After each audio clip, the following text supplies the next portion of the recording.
Hey friends, welcome back to my channel. This is Sare Liz, or as some know me, Mother Sare, and I've got a sermon for you today. The quality is a bit different than this intro because it was recorded during a worship service. These are audio-only recordings because that's what's manageable at this time. For more details concerning when, where, and what bits of the Bible were being preached on, look to the description below this video. I hope you enjoy the message. Here we go!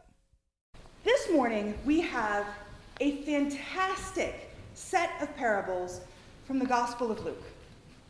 And they're not the sort of parables where Jesus prefaces them by saying, the kingdom of heaven is like this. Instead, these are parables that he ends by saying, and this is how God feels about all y'all. So it's a little bit like the kingdom of heaven parables. And that's a good thing. Because I don't know how many of you own sheep. Hands up, you own sheep? Nobody? Okay, so nobody sitting here owns sheep, but maybe you know someone who owns sheep, or you had someone in your life at some point who owned sheep, or maybe you've never been as close as 50 yards to a sheep and you're perfectly content with that. Totally fine. Let me tell you a few things about sheep.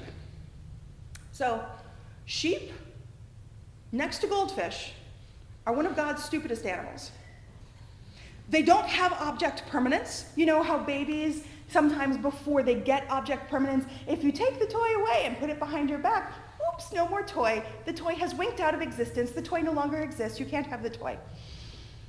And then you bring the toy back out, and, oh, the toy exists again. I can have the toy. That's lacking object permanence. When the object goes out of your view, you still know it exists. Somebody took it away, and gosh darn it, you want it back. Sheep don't have object permanence. If you feed the sheep little sheep treats, the sheep are very happy. And if you take the sheep treats and put them behind your back, the sheep wander off because the sheep treats have obviously gone the way of the dodo. Now, if you feed goats sheep treats, goats have object permanence and they also like sheep treats. And if you take the sheep treats away from the goat and put it behind your back, the goat follows your hand. And the goat goes around to your back and nibbles out of your hand as it is hiding behind your back because the goat has object permanence.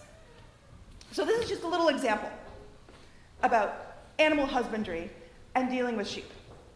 So sheep are well known for wandering up to a predator who likes to eat mutton and saying, will you be my friend? This is just what sheep do. This is why sheep really need a dedicated shepherd. Now, sheep are also capable of learning the shepherd's voice and following the shepherd. And the sheep will be intimidated by dogs who try to hurt it. And so that's all well and good. That's in the favor of the sheep. So if you have a flock of 100 sheep, and they're not like enclosed, and one of them wanders off, which is a kind of normal reality occurrence. If the shepherd leaves the 99 sheep, and they're not in an enclosure, when the shepherd comes back, he's not going to have 99 sheep. He might have 82, or 53. So for a shepherd to wander off, to go rescue one lone sheep that has decided that the cliff face is a fun place to play, and that there might be some really good grass over there to eat on, or that a lion could be its next best friend. You never know about these things. It's possible. That shepherd, like in the normal course of human events, has just lost half his flock to rescue the one. So this is not a story that would have made sense to the people who were hearing it as like a story that takes place in reality. I mean, imagine it. If you're taking care of 100 3-year-olds on a hillside. Now, 3-year-olds have more life skills than sheep, in many regards. And one 3-year-old runs off and you're just one person, what do you think the other 99 are going to get up to? When you come back, if you're lucky, it will be Lord of the Flies. That's if you're lucky. If you come back and you're unlucky, there will just be missing children. So, Jesus' first example doesn't seem like much of an example. So we look to the second example. So a woman has 10 silver coins, very exciting, 10 silver coins. She loses one, she lights a lamp to find it. When she finds it, there's rejoicing and celebration, and she goes to all of her neighbors and says, "Rejoice with me, I found the silver coin I lost." So here's the thing about the price of oil at that time in that culture.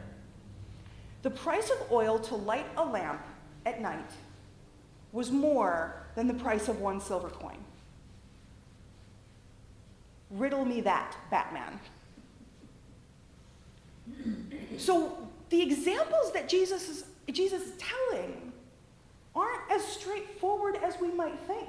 Not being sheep herders and not living in that culture. And if we're really excited to have 10 silver coins, then we really can't afford to light a lamp at night unless it is an emergency. And to light a lamp and burn oil that is more expensive than the coin we're looking for, that is kind of Jesus' point.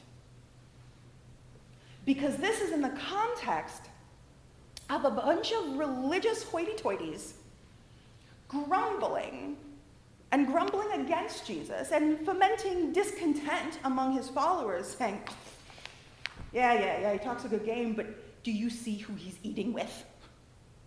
Do you see who he hangs out with? How can he be righteous? How can he be a righteous man of God if he hangs out with these people?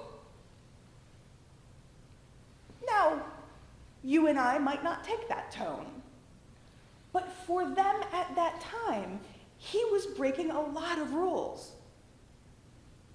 And the whole point with these crazy stories that are kind of out of proportion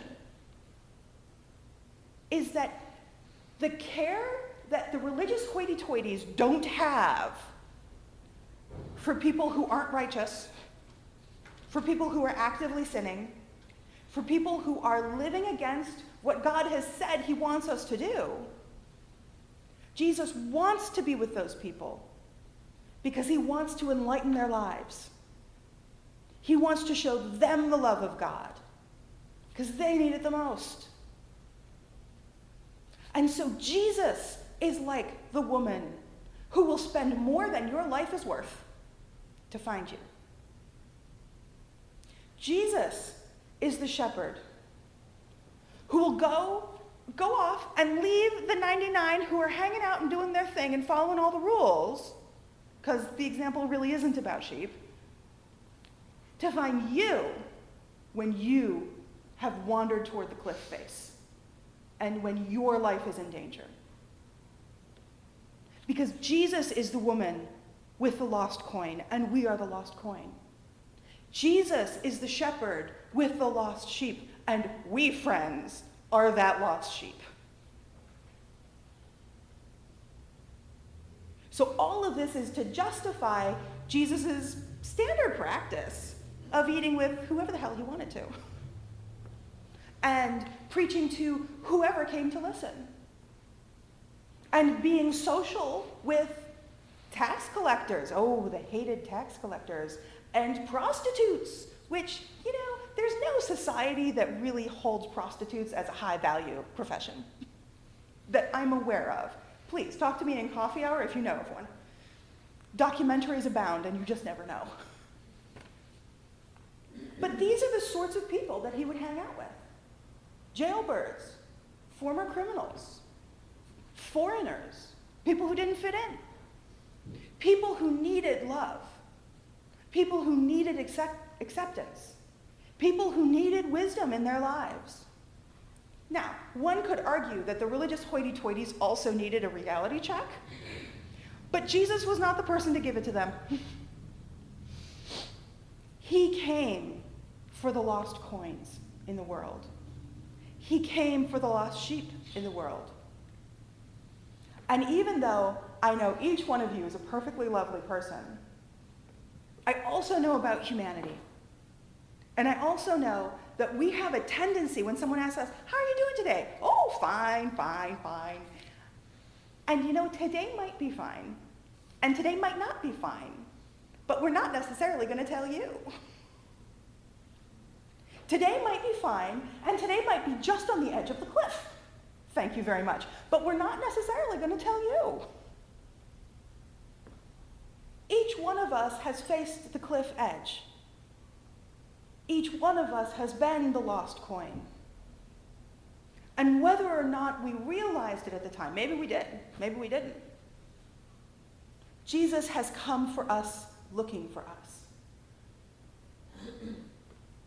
When we go up to the lion or the tiger or the bear and think, this is the best idea I've ever had, I'll make friends with you. Jesus is coming looking for us. Not to tell us that we're terrible people, not to prove how wrong we've been and how terrible our decisions have occasionally from time to time been, but to rescue us from our own dreadful decisions sometimes.